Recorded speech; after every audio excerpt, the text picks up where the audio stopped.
igreja em Sardes escreve: estas coisas diz aquele que tem os 7 Espíritos de Deus e as 7 estrelas. Conheço as tuas obras, tens nome de que vives e estás morto.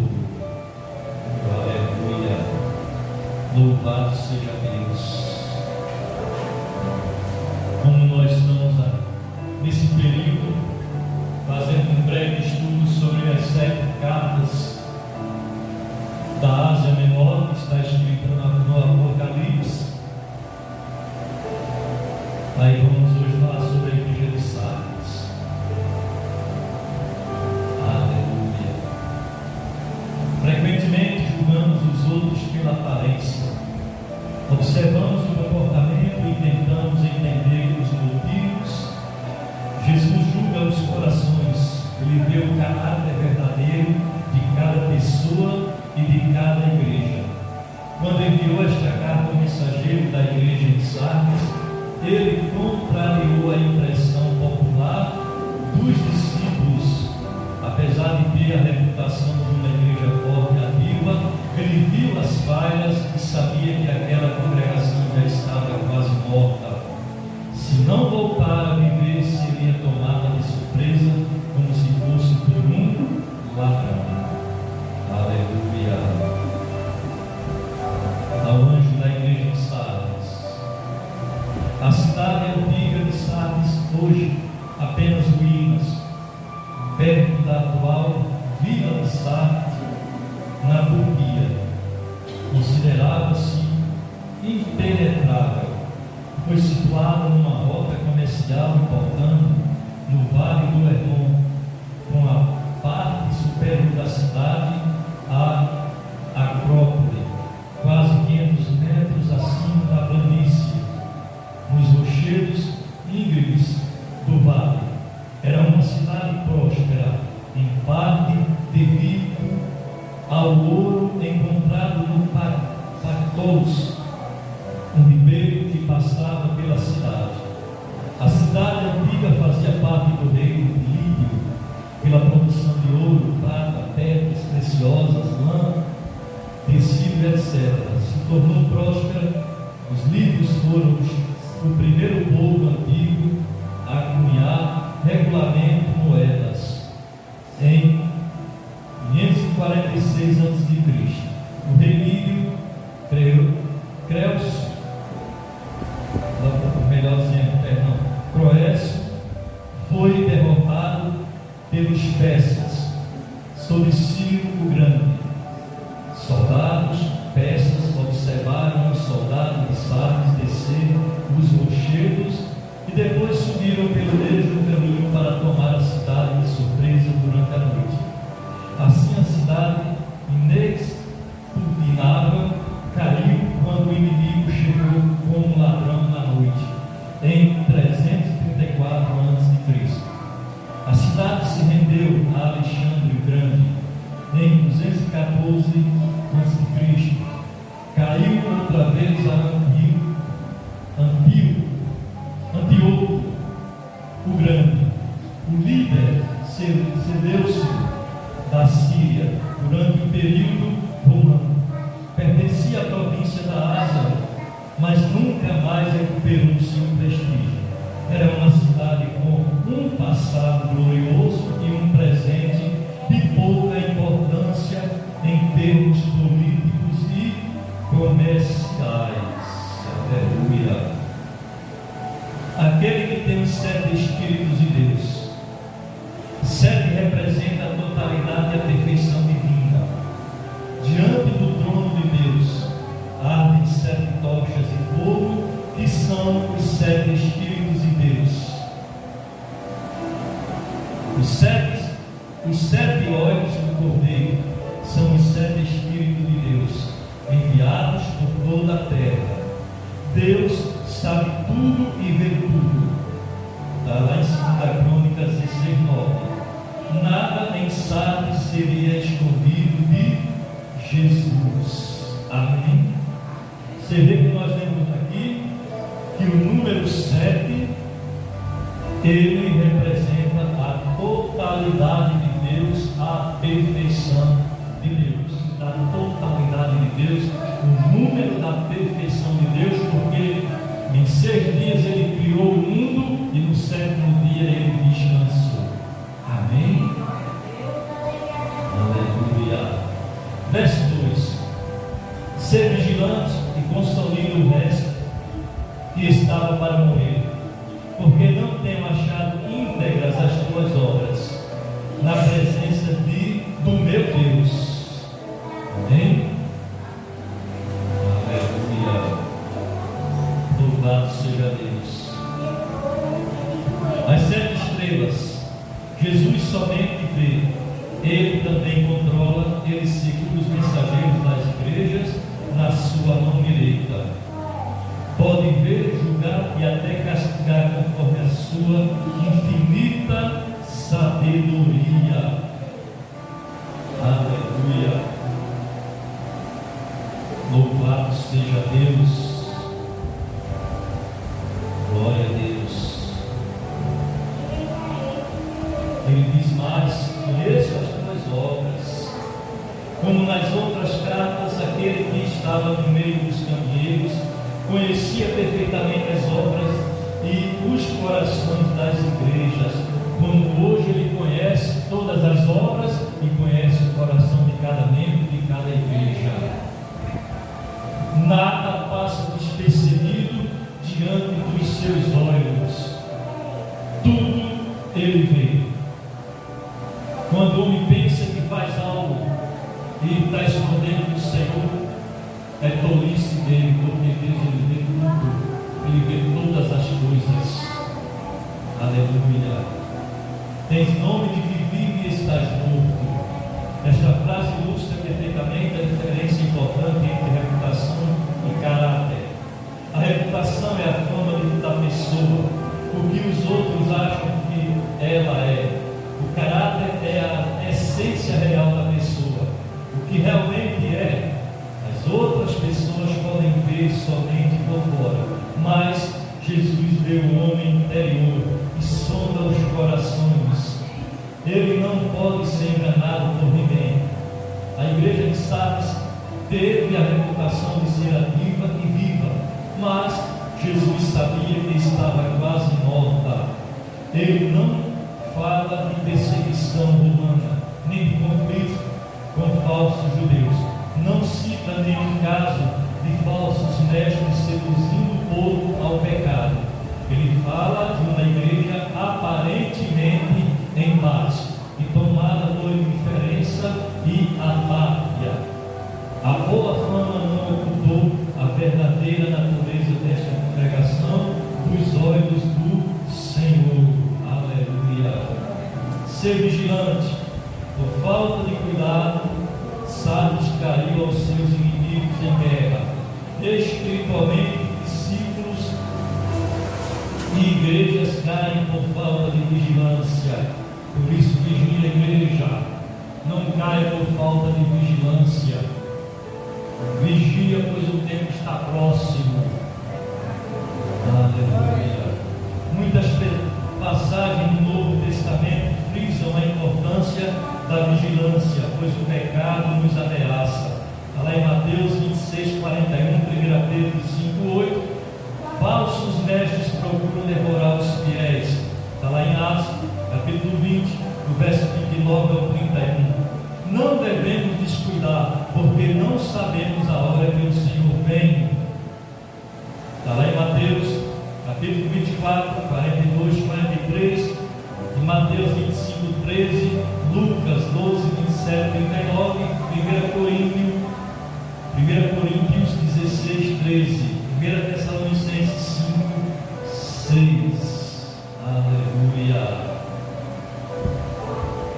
O tempo realmente está próximo. Nós vemos tudo o que está acontecendo e nós devemos ser vigilantes com a nossa vida, com a nossa salvação, que é a maior riqueza que Jesus nos deu. Ele sofreu por amor de nós.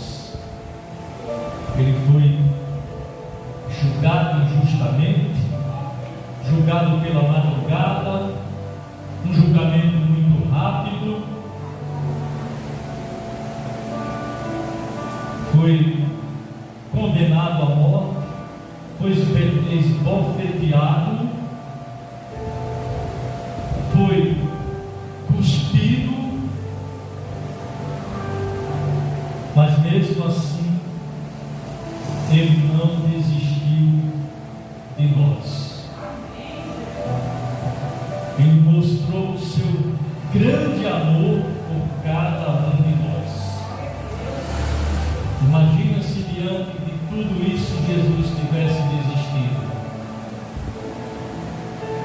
sendo ali chicoteado, tendo as pontas do chicote penetrando as suas costas, e quando puxado vinham os pedaços de carne do corpo dele, das costas dele, mas ele suportou tudo isso por amor a mim e a vocês. Aleluia, louvado seja Deus. O bom soldado toma a armadura de Deus e vigia constantemente com perseverança e oração.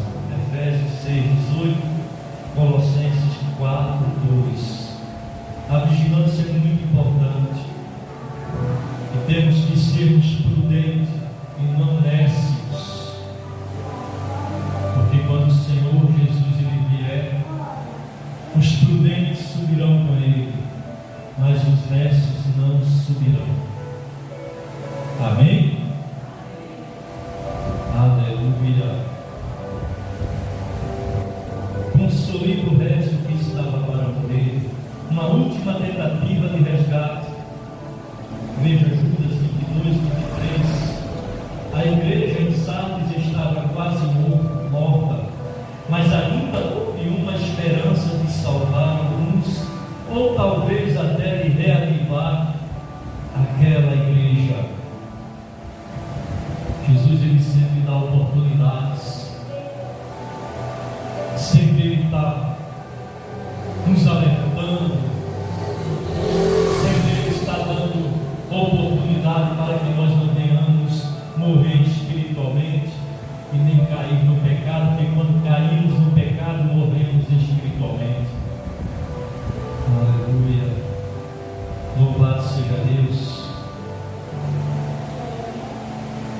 E Jesus diz: não tenho achado íntegras as tuas obras na presença de meu Deus. Para ter a reputação de ser uma igreja viva, parece que ainda havia alguma atividade em Sardes. O problema foi a ausência total de obras, mas a falta de integridade delas. É possível defender a doutrina de Deus sem amar ao Senhor. É possível obedecer mandamentos de Deus sem inteireza do coração. Lá em 2 Crônicas 25:2. É possível fazer coisas certas com motivos errados. Os homens podem ver as obras, Deus vê os corações também. Aleluia. Louvado seja Deus. Verso 3, capítulo 3 de Apocalipse. Lembra-te, pois, do que tens recebido e ouvido, guarda-o e arrepende-te, porquanto se não vigiares, virei como ladrão, e não conhecerás de modo algum em que hora virei contra ti. Amém? Aleluia, louvado seja Deus. Nós devemos guardar o que temos e nos arrependermos sempre. A cada dia, a cada hora devemos nos arrependermos, porque de repente Jesus volta, de repente Jesus vem nos buscar. E quando Ele vier nos buscar, será que estaremos preparados naquele momento? Por isso é importante a gente sermos vigilantes e nos arrependermos a cada dia, a cada hora, a cada segundo, a cada minuto. Aleluia. Como a cidade de Sardes olhava para seu passado glorioso, a igreja precisava lembrar as grandes bênçãos recebidas e voltar a valorizar a sua comunhão especial com Deus. Se esquecermos da palavra de Deus e da salvação, do pecado, facilmente cairemos no pecado. Veja 2 Pedro 1, no verso 8, capítulo 1, verso 8 e 9. Para nos firmar na fé, temos que lembrar do que temos recebido. Não é por acaso que a ceia do Senhor foi dada como a celebração central das reuniões dos cristãos. Quando lembramos da morte de Jesus, do sacrifício que Ele fez por nós, ficamos mais firmes em nossos passos rumo ao céu. 1 Coríntios, capítulo 11, verso 24 ao 26. Mas não é suficiente lembrar das coisas que ouvimos. Precisamos guardar as palavras do Senhor. O Evangelho não é apenas para ouvir, é para ser obedecido. Está lá em 2 Tessalonicenses, capítulo 1, verso 8, 1 Pedro, capítulo 4, verso 17. No caso do povo desobediente de Sardes, teriam de se arrependerem para voltar às boas obras de obediência. Aleluia. Porquanto, se não vigiares o irmão como ladrão, e não conhecerás de modo algum em que hora virei contra ti. A figura de um ladrão encontrando pessoas desesperadas é comum nas Escrituras. Jesus empregou esta ideia várias vezes no seu trabalho entre os judeus. Veja Mateus 24, 43, Lucas 12, 9. E os apóstolos imitaram este exemplo nas suas cartas. 1 Tessalonicenses 5, 2 ao 4, 2 Pedro 3, 10. No Apocalipse, Jesus prometeu vir como ladrão, encontrando despreparadas as pessoas que não vigiavam. Mais uma vez, nós recebemos o alerta de Jesus para vigiarmos. Não sabemos a que hora, não sabemos em que dia, não sabemos de que morte iremos para a eternidade. E para que nós venhamos para a eternidade de gozo, nós temos que estarmos firmes na presença do Senhor. Amém? Verso 4 do capítulo 3. Tens, contudo, em Sardes umas poucas pessoas que não contaminaram suas vestiduras e andarão de branco junto comigo, pois são dignas. Aleluia. Louvado seja Deus. No meio de uma igreja quase morta, Jesus encontrou algumas pessoas fiéis. Este fato nos lembra de que o julgamento final será individual. Cada um receberá segundo o bem ou o mal que tiver feito por meio do corpo. 2 Coríntios 5,10. Embora as cartas fossem destinadas às 7 igrejas, as mensagens precisavam ser aplicadas na vida de cada discípulo. A salvação não é coletiva, é individual. Amém? Então, não é porque eu sou salvo que toda a minha família e todos aqueles que estão ao meu redor irão ser salvos. Não. A salvação, ela é individual. Hoje sou salvo,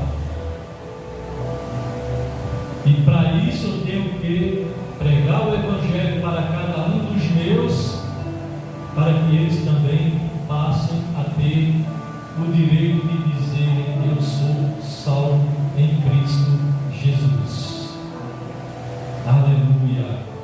E para isso nós temos que darmos bom exemplo dentro da nossa casa, no meio do seio familiar. Aleluia. Ao mesmo tempo, não devemos interpretar este versículo para justificar a tolerância de pecado aberto numa igreja. Pessoas que sabem do pecado e não agem para corrigi-lo não podem alegar ter vestiduras brancas, pois desobedecem à palavra de Deus. Gálatas 6, versos 1 e 2, Mateus 18, verso 15 e 17, Tiago 5, verso 19 e 20, e etc. Não devemos ser participantes nem cúmplices nas horas das trevas. Está lá em Efésios 5, 17 e 11. Aleluia. Andarão de branco comigo, já davam de vestiduras brancas, sem as manchas do pecado. Esperavam andar com Jesus, de roupas brancas, representando a vitória sobre o pecado. Limpo, finíssimo, resplandecente e puro são os atos de justiça dos santos. Amém?